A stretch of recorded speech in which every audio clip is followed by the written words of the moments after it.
Mari mas, tapi jangan panas. Kan nggak paham child grooming itu apa sih?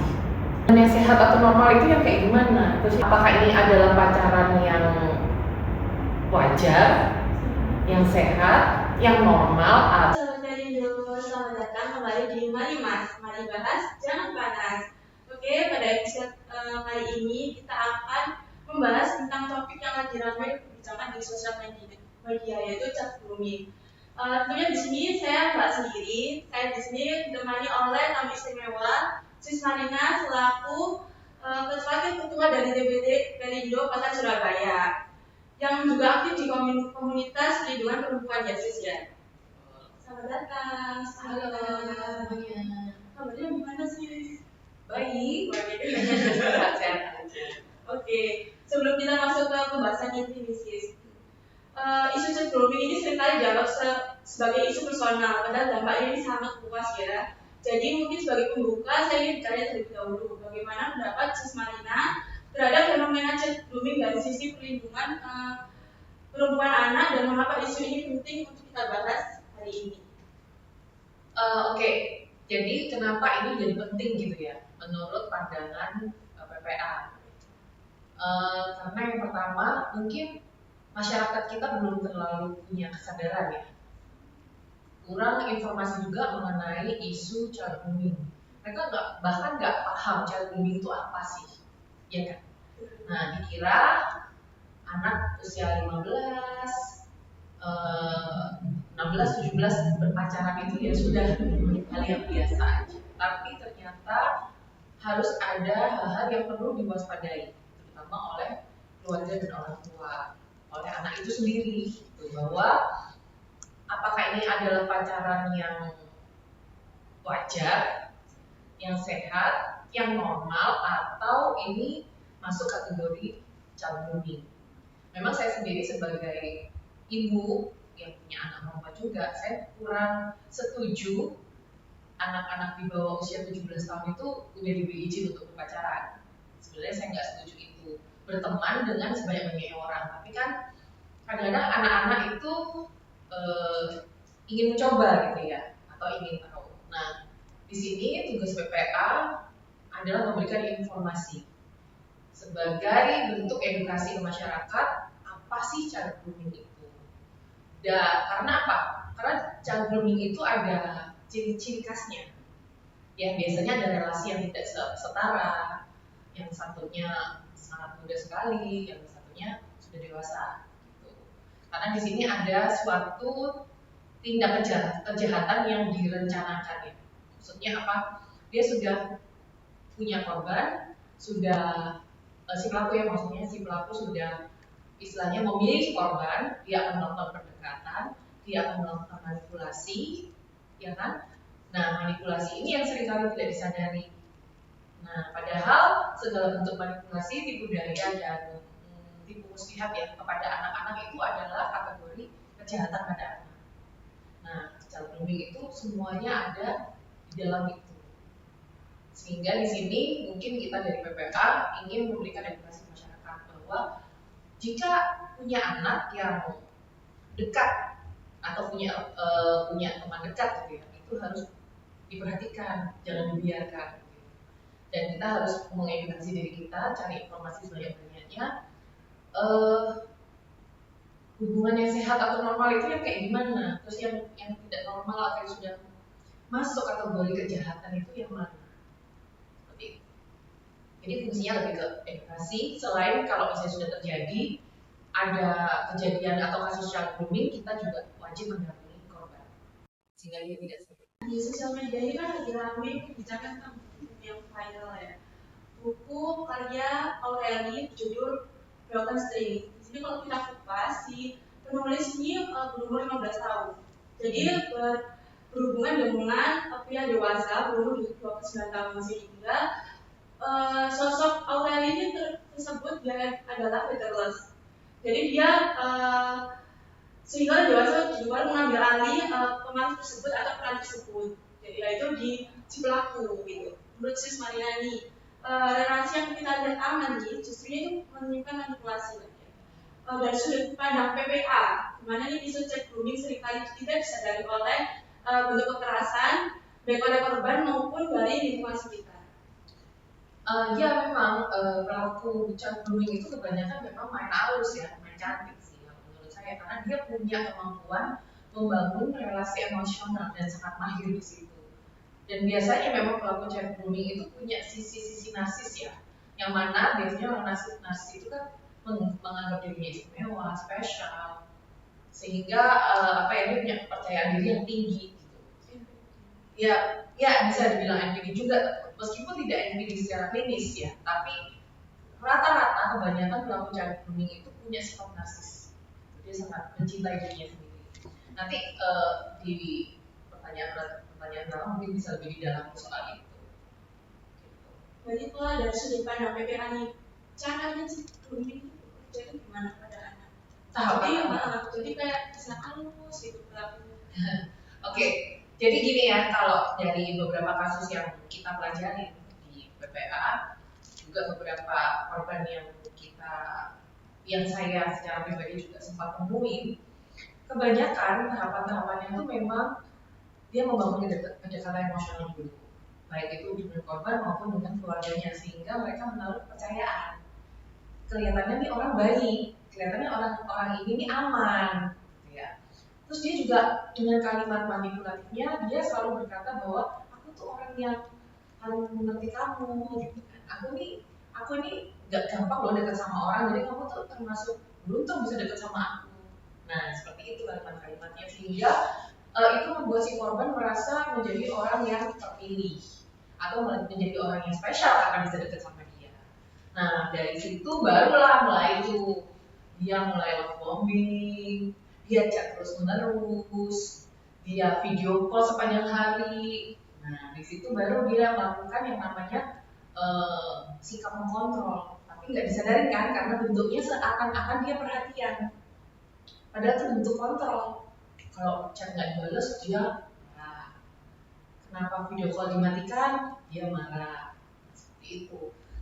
Dan dia juga sering dari pelaku child grooming itu dia menyatakan cinta dengan terlalu cepat, tiba-tiba mesra terlalu cepat. Nah segala sesuatu yang terlalu cepat itu sebenarnya adalah tanda bahaya. Jadi harus hati-hati. Makanya orang tua dan anak-anak perempuan khususnya ya harus aware dengan sikap-sikap dari para predator atau pelaku child grooming ini. Mereka biasa memang sangat mempesona, sangat charming pada awalnya, dan mereka melakukan kontrol dengan sangat smooth gitu ya, dibalut perhatian, kata perhatian, padahal untuk kontrol bukan risiko perhatian. Berarti korban ini sebenarnya itu nggak sadar kalau yang mereka alami ini sebuah kekerasan ya. Jadi dia tuh merasanya malah itu bentuk cinta gitu. Iya, bentuk cinta sama keperhatian berarti si pelaku. Ya, jadi gini, kadang-kadang karena sifatnya itu adalah manipulatif ya. Jadi korban ini biasanya akan merasa bingung. Di sisi lain dia merasa tidak nyaman dengan kontrolnya, dengan cara dia bersikap, karena dia akan selalu sering menyalahkan ya. Kalau pelaku child grooming itu dia selalu menyalahkan, dia tidak memvalidasi perasaannya, emosinya dari si korban. Tapi di sisi lain dia merasa diperhatiin, dipantau terus 24 jam sampai dia tidur, bangun apapun dipantau. Dia menganggap itu sebuah bentuk perhatian, yang mana mungkin orang tuanya tidak memberikan perhatian itu atau sebanyak itu. Padahal sebenarnya cinta itu tidak begitu gitu. Jadi kalau mau membedakan ini child grooming atau ini cinta, kita harus memahami apa itu cinta sebenarnya. Kalau saya secara pribadi saya selalu mengajar bahwa kamu mesti mengerti bahwa cinta itu bisa menerima kamu dan bisa membuat kamu berkembang dan bisa menerima kamu saat kamu tidak mudah untuk dicintai. Itu cinta. Kalau child grooming kamu dituntut untuk sesuai dengan standar perilaku penampilan yang si pelaku harapkan dari kamu. Misalnya kamu harus nurut, ketika kamu capek tapi dia ingin perhatian, kamu harus kasih dia perhatian. Sehingga child grooming atau grooming itu sendiri sifatnya memberikan tekanan ya. Kita tidak bebas menjadi diri sendiri. Tapi kalau cinta itu membuat kita rileks karena kita diterima beserta segala kelebihan dan kekurangan kita. Oke, jadi dalam data ini ada nih data dari Kementerian Pemberdayaan Perempuan dan Perlindungan Anak (PPK) Data Nasional bahwa Jawa Timur ini tercatat peringkat kedua setelah Jawa Barat. Tercatat sebanyak 848 korban dengan yang dialami itu kekerasan seksual, fisik, sama eksploitasi. Dengan korban itu 13 sampai 17 tahun, berarti di bawah umur ya sis. Relasi korban itu kebanyakan itu pacar. Jadi menurut Marina ini gimana itu masuk dulu pada data tersebut sama dalam buku Broken Strings bahwa relasi hubungan tersebut itu menjadi pintu bahwa maksudnya grooming. Jadi pacar itu ternyata banyakan dari grooming tersebut. Jadi begini, relasinya tuh itu masuk dari child grooming itu banyak sebenarnya. Ada banyak ya, apalagi zaman sekarang di mana segala sesuatu itu terkoneksi. Ada sosial media, ya kan? Kita mungkin kenalan di tempat-tempat kegiatan seperti itu. Kalau di Broken Street kan dia kenal di tempat lokasi syuting kan. Kemudian berlanjut ke chat pribadi. Nah, memang ponsel itu menjadi sebuah pintu yang paling harus diwaspadai, ya kan? Pada ponsel itu karena kebanyakan dari korban child grooming memang dikontrolnya lewat ponsel. Itu jadi apa yang harus dia, kadang malah sampai apa yang harus dia posting, apa yang nggak boleh diposting, semua diatur oleh pelaku gitu kan. Dan dia nggak bisa jadi dirinya sendiri, nggak bisa menikmati kebebasannya dia sebagai seorang remaja, dan membuat dia semakin tertutup ya sama orang tuanya, sama keluarganya. Dampak child grooming kan seperti itu, membuat si korban tertutup, tertekan. Pada akhirnya ya memang betul eksploitasi, entah itu seksual, finansial, emosi, ya, itu. Tujuannya memang eksploitasi. Jadi menurut Marina ini yang sering terlewat nih oleh sosok keluarga, terutama orang tua dan lingkungan sekitar, ketika relasi tidak sehat ini terjadi pada remaja. Jadi grooming kebanyakan terjadi pada remaja karena apa sih? Jadi sebenarnya remaja itu kan dia sudah bukan anak-anak lagi, tapi dia bukan orang dewasa, ya kan? Jadi mereka itu masih menjadi manusia yang mencari jati diri di situ.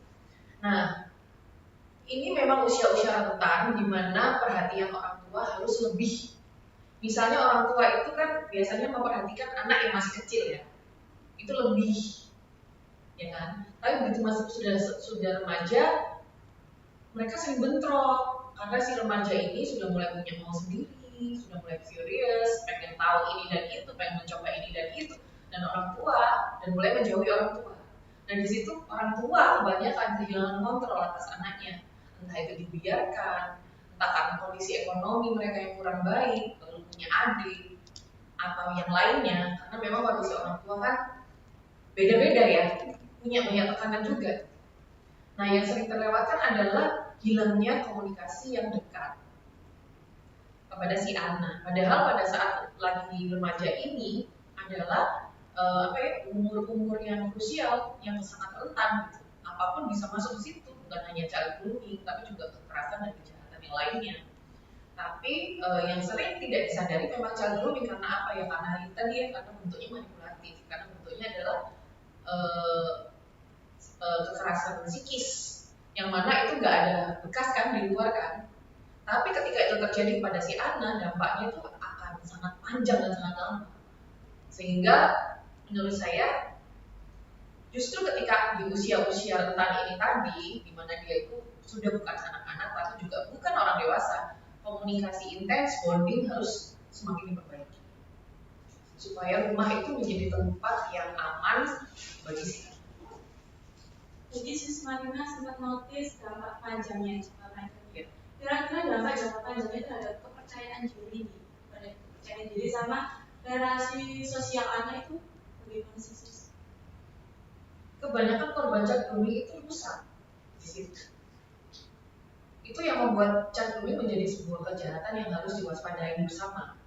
Ya, bukan hanya kami sebagai lembaga perlindungan perempuan dan anak, tapi masyarakat secara luas dan juga aparat ya, polisi, siapapun yang karena gini, karena kurangnya pengetahuan, karena kurangnya pemahaman akan dampak jangka panjangnya, kebanyakan aparat kita tuh menganggap remeh gitu loh. Ya kan, hubungan yang sudah tidak sehat ini dilaporkan nggak ada tindakan karena apa? Menurut mereka yang disebut kejahatan tuh nggak sudah dikumpulin sampai berdarah-darah.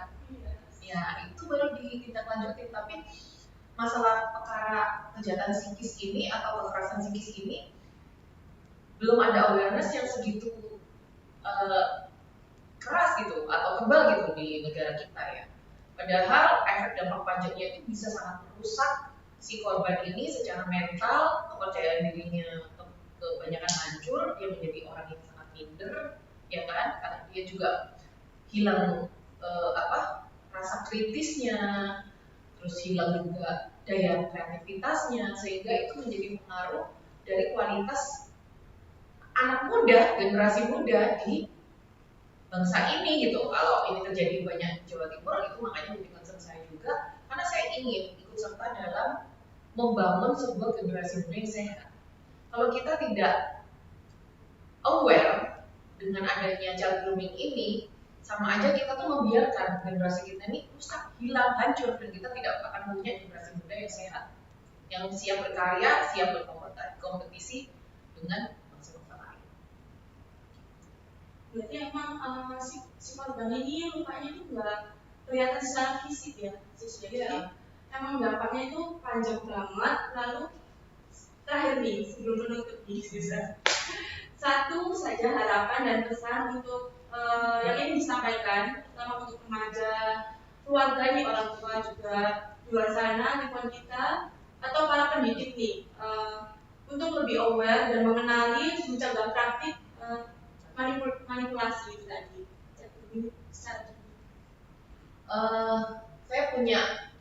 Saya punya dua POV ya untuk orang tua, khususnya ya untuk orang tua dan untuk anak-anak remaja.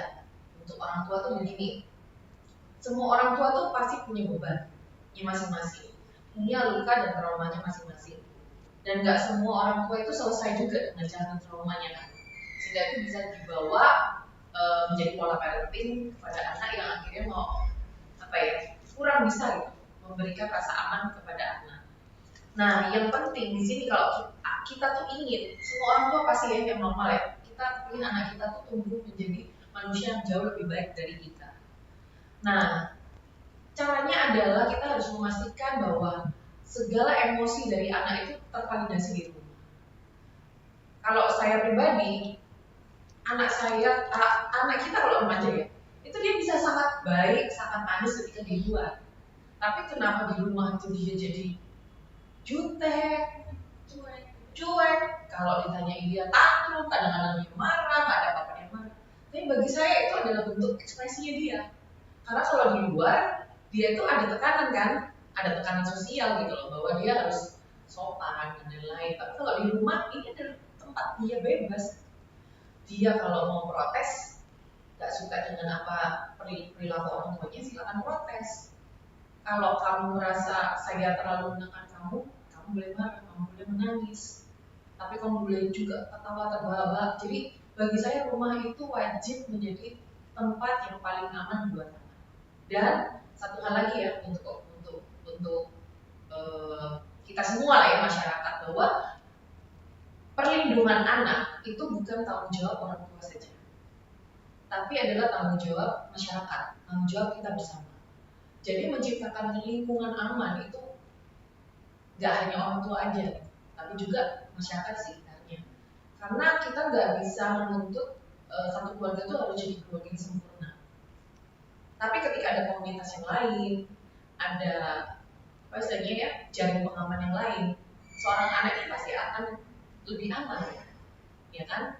Karena oke, orang tua aku lagi nggak baik-baik aja, tapi dia bisa datang ke sahabatnya, tetangganya, tante omnya gitu yang menyediakan tempat yang aman. Kalau dari POV anak-anak, remaja terutama, mungkin kamu sekarang nggak merasa punya orang tua yang perfect gitu ya, ideal. Orang tua gue misalnya baik, tapi dia di rumah suka marah-marah, ekonomi berantakan dan lain-lain. Lalu apakah kamu kemudian memilih untuk terjebak dalam hubungan yang tidak sehat? Kan nggak gitu juga. Kita harus jadi anak yang berpikiran bahwa oh, ketika aku tuh nggak punya rumah yang ideal, aku ini harus bisa menjadi pribadi yang lebih kuat lagi, lebih kuat gitu. Kita harus menjadi pemutus trauma keluarga kita, dan itu yang membuat kamu akhirnya bisa berkembang menjadi pribadi yang tetap positif walaupun kamu tidak mendapatkan sesuatu yang ideal di rumah. Kalau menurut aku gitu. Jadi lembaga seperti kami PPA itu punya komitmen bahwa setiap anak itu nggak boleh dibiarkan sendirian. Kalau dia mengalami hal yang buruk, kita harus segera merangkul mereka, ya kan? Karena semakin muda usianya, semakin mereka pasti nggak tahu harus berbuat apa. Kayak punya Aureli itu kan di umur 15, 16, 17, dia masih nggak tahu tuh, dia have no clue ini kenapa. Tapi dia cuma bisa merasa bahwa ini hal yang nggak enak bagi dia, nggak nyaman bagi dia. Cuman dia nggak tahu itu apa, nggak ada yang mengajar, nggak ada yang diajak bicara sama dia. Nah di sini kehadiran dari kami atau lingkungan sekitar, organisasi perempuan dan anak dimanapun juga, kita harus berkomitmen untuk terus mengedukasi masyarakat, itu yang pertama, terus membuka pintu-pintu pengaduan secara bebas, membuka pintu-pintu konseling 24 jam sehingga itu mudah untuk dijangkau, sehingga setiap anak yang ada di sekitar kita itu nggak pernah merasa sendiri. Kalau ada apapun mereka bebas untuk bertanya, bebas untuk berkonsultasi, sehingga ya dengan adanya apa yang kita lakukan itu bisa membawa dampak buat masyarakat Indonesia. Oke, mungkin itu tadi penutup. Terima kasih banyak Sis Madina terhadap penjelasan dan refleksi ini yang sangat bermakna tentunya. Semoga obrolan hari ini bisa membuka kesadaran nih, terutama pada pelaku atau si korban bahwa kekerasan itu tidak hanya terbentuk dari luka fisik, tetapi dengan manipulasi berarti. Jadi untuk pendengar semua, terima kasih banyak sudah mendengarkan Marimas kali ini. Mungkin penutup, selamat sore, salam demokrasi.